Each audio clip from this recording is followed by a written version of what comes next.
Trust અને Noorani committee દ્વારા અમરેલીમાં સર્વરોગ નિદાન કેમ્પ યોજાયો। અમરેલી ખાતે યોજાયેલ નિઃશુલ્ક મેડિકલ કેમ્પમાં અમરેલી અને આજુબાજુ ગામના 87થી વધુ લોકોએ લાભ લીધો હતો। આ કેમ્પ સફળ બનાવવા SOS હોસ્પિટલ સેવા આપી તેના 4 ડોક્ટરોની ટીમ દ્વારા દર્દીઓને નિદાન કરવામાં આવ્યું હતું।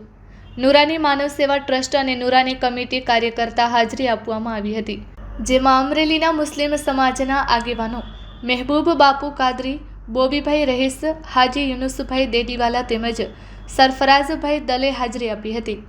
તારીખ 3/2/2026ના રોજ અમરેલી ખાતે 80થી વધારે દર્દી સારવારમાં કેમ્પ લાભ લીધો।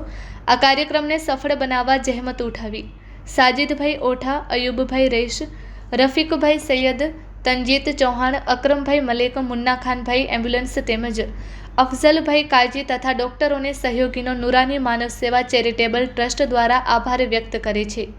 Report by Sarfaraz Khokhar, Amreli.